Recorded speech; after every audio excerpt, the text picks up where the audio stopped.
before I start this, I'm not gonna do, or I'm not gonna go through all the instruction settings and stuff like that.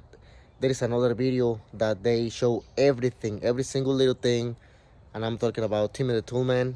He got really good videos, and I have learned from his videos as well.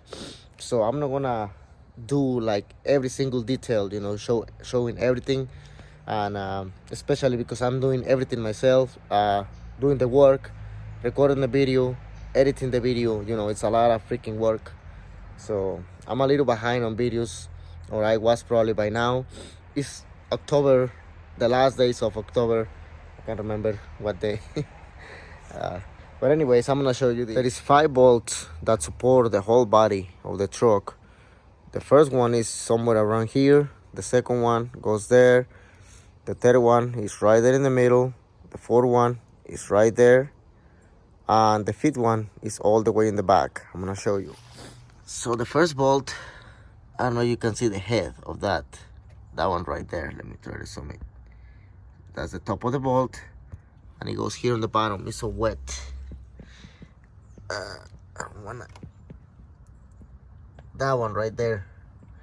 So I'm gonna suck it with penetrant oil and let it rest for a few seconds or a couple minutes. The second one is right here, obviously. The third one is right here. As you can see, it's right in the middle of the doors. The third one is right there. The fourth one and the fifth one is all the way in the back. How you're gonna access to them? Well, you're gonna have to remove this panel right here. As you can see, there are 4 Phillips screws. After you remove this, you need to slide this way, this panel right here. It'll pop out. This one, all you have to do is just put your fingers, pry it, and it'll pop out.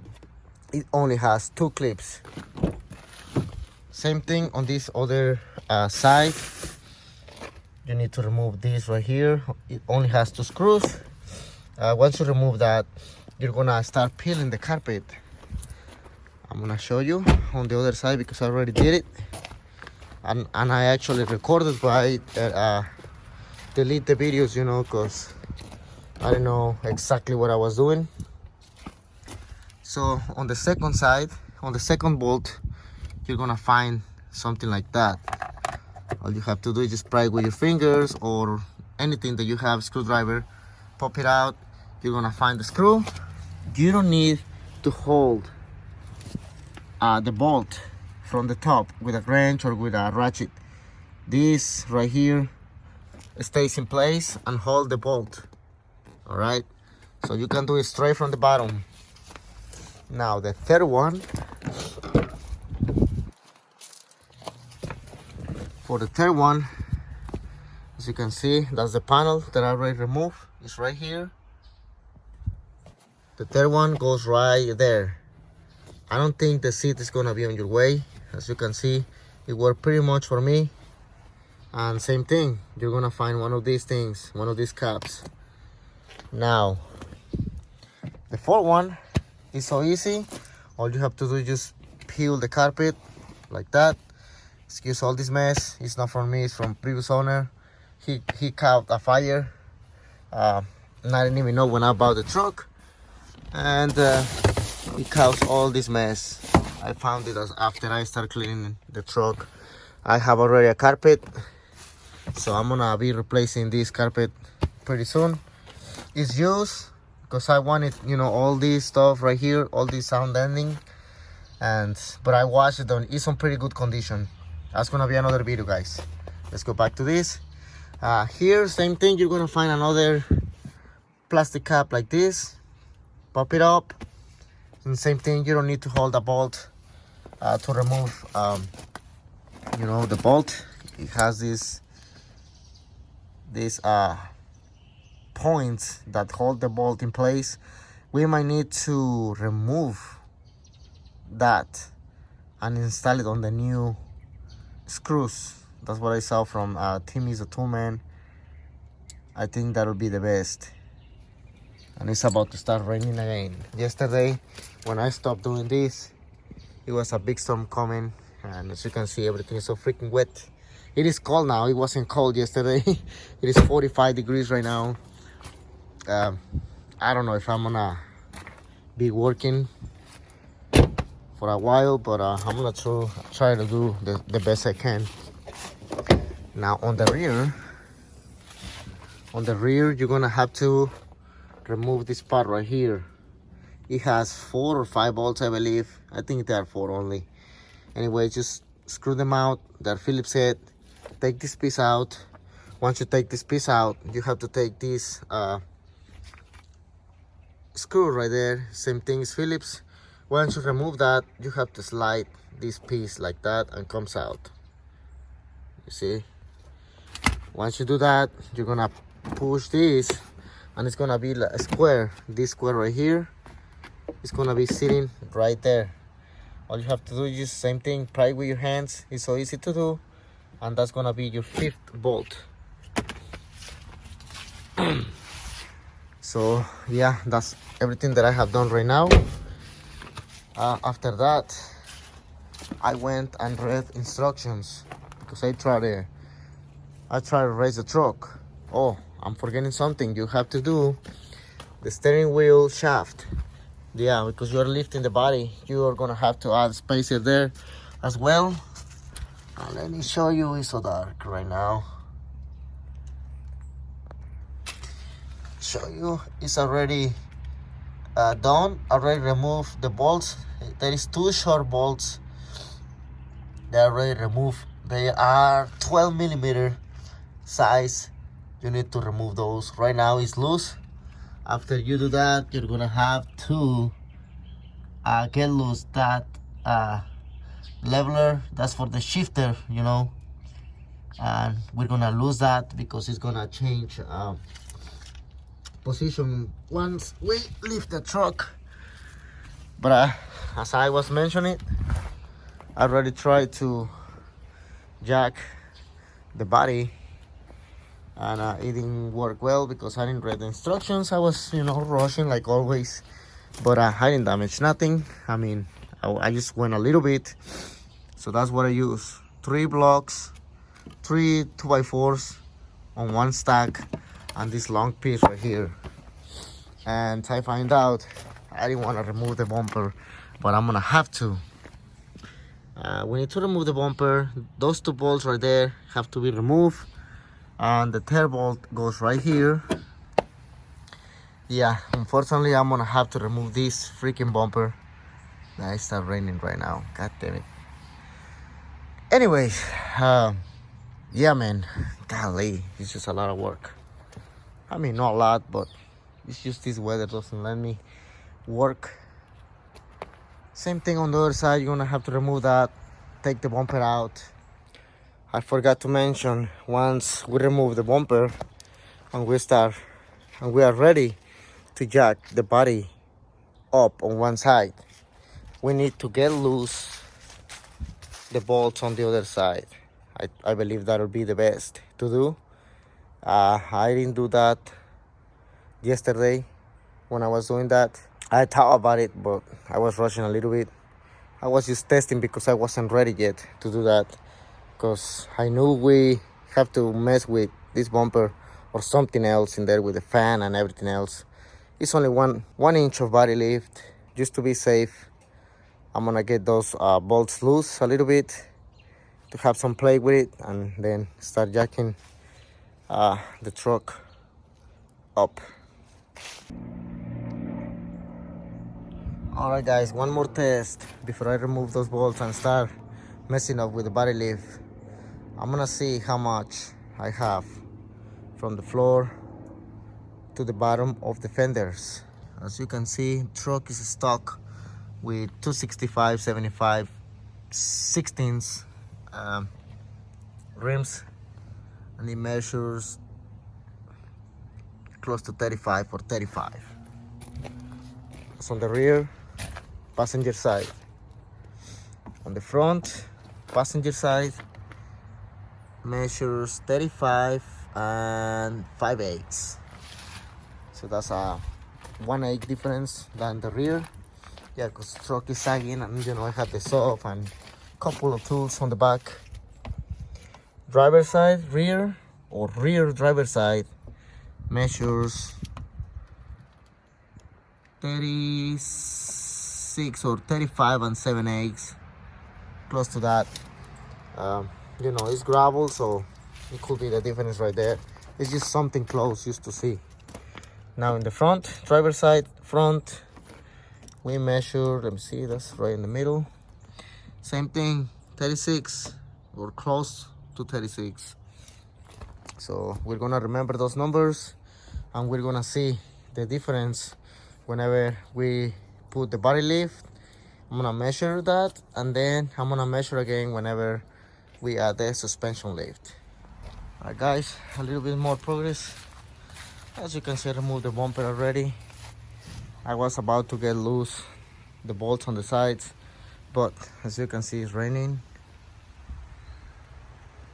Yeah, this is not gonna let me, especially being this cold.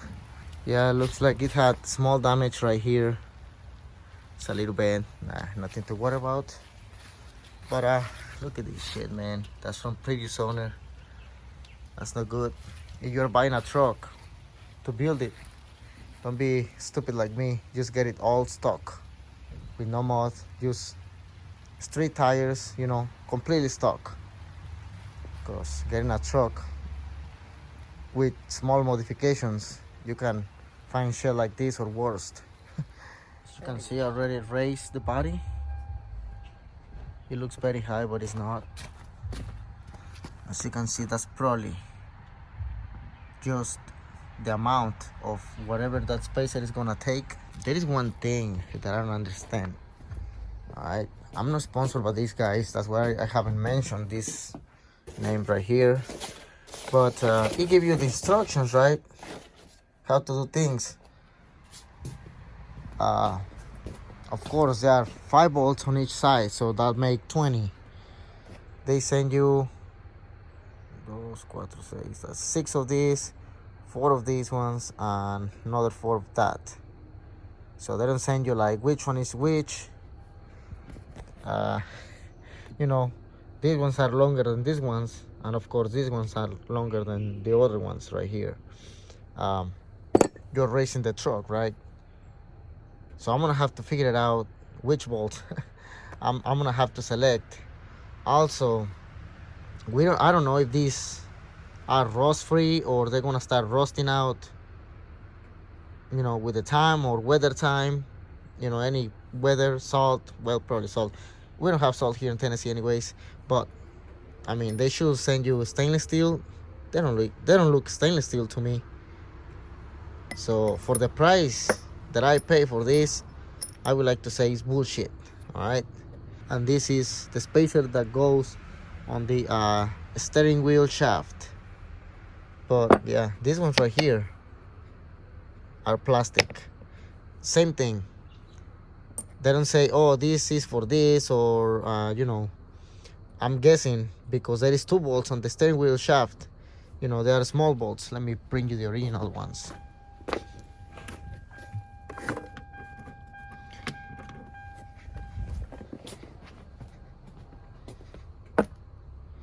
So these are the original bolts from the steering wheel shaft, and of course you're gonna raise, an inch or so. Of course these are the ones for this. That makes sense, right? Washers and nuts. Also, they don't send you washers for this. Keep in mind that they only send you nuts. So you're gonna have to reuse all this shit right here for the price that you're paying. These guys, they should send you everything, or put it on the instructions or something. One more thing, there is 2 small ones right here. I'm gonna have to figure it out where I'm gonna put these small ones, because he don't say on the instructions either. So I don't know if they go on the front. There is no way they can go in the middle, or they might go on the rear, rear end. I'm gonna have to figure it out because I'm not sure. I mean, I pay like $150 for this. I think it's a little bit expensive, but everybody say this brand right here is the best option to go with body lift. Alright, it is what it is. I got it now. Alrighty, so driver side, it's almost done. All I have to do is the steering wheel shaft spacer and tie the bolt on the speed leveler or whatever it's called that. I use 2 of these long ones. What else? How many head of these? 2. Yeah, I use 2 of these, 2 of these, 2 of these, and 1 of these. The 2 long ones is located on the front and here, and then on the middle I use the middle size. Same thing right here, and the last one was the small one. Of course, you have to reuse the washers from this top and bottom, because they don't even send that, washers for this. I think that's bullshit. Also, what I'm gonna be doing is painting this after I finish, because I'm pretty sure these things are gonna rust, and I don't want rust on my car. So I'm just gonna paint this whenever I'm done, and yeah, I think that'll be the best, guys. That'll be the best. Alright, guys, I just finished installing this spacer. It changed to a 13. It was a 12 mil. Now it's a 13 mil. And as you can see, that notch right there used to hold these other bolts in case, that was a protection for in case these bolts break or something. So those other bolts or pins will hold, the steering and don't kill yourself. So, but yeah, the spacer has the same thing, has some holes to hold, the bolts or the pins, and it goes on top of it, and that's how it looks like. I wish they could send longer bolts, because these ones barely come out. Like, come on, guys, for real. But looks like it's gonna work, hopefully. Now the other side should be easier, because this one you have to do that, and the this part right here, I forgot how it's called, the speed leveler, I guess. I still need to tie that, because now that it's raised, it's gonna change a little bit. It's no big deal, but yeah, that's the only thing I have to do, and then I start doing the other side. I'm not gonna record the other side. It should be exact the same thing. So I'm just gonna jump into the next step. Okay, so the 4Runner is officially lift 1 inch. I really can't tell the difference. It's only one inch, but yeah, I can tell the difference already. I got the ruler right here. I don't know if you remember, this side used to measure, I believe, 35. That's right in the middle. 35. Right now it's 36 and 1/8, or close to a quarter. And this one, the other 3 used to measure 36, I think. Now they measure 37. See, I'm right on the center. So that makes an inch. On the driver's side, I remember they used to measure 36 on both sides. Let's see. Right there is 37. Front. A little bit, no, actually 37 dead. So yeah, that completes 1 inch of lift and the 4Runner. I'm gonna start working on the front. Hopefully I can finish this entire lift today, so I can get alignment tomorrow and balance, because they don't balance my tires over there. They say the machine is too small for those tires, too heavy. And when they did the Lexus, they say the machine burned up or something happened to it, and they paid over $1,000 to fix the machine. So they didn't do it for me this time. but they actually charged me a pretty good price to put the tires in. So let me continue doing this. So that was a body lift on the 4Runner, guys, and it ends right here. So the next video is gonna be about suspension lift and tires, and yeah, pretty much it's gonna be almost about the 4Runner. The next vehicle is just gonna be the Lexus, of course, and then that vehicle right there. I just purchased that vehicle like a month ago. I'm not gonna do nothing crazy to that, but yeah, I'm just gonna post videos about, you know, few modifications, probably audio system mostly. But the Lexus, definitely there is a lot to come. I just ordered the tires, 35-inch tires, and the wheels I just painted yesterday. They're inside there. They're the same as the 4Runner. So yeah, everything you are seeing about the 4Runner, it's 1 year behind. So to the new subscribers, thanks for subscribing, and stay tuned for more videos.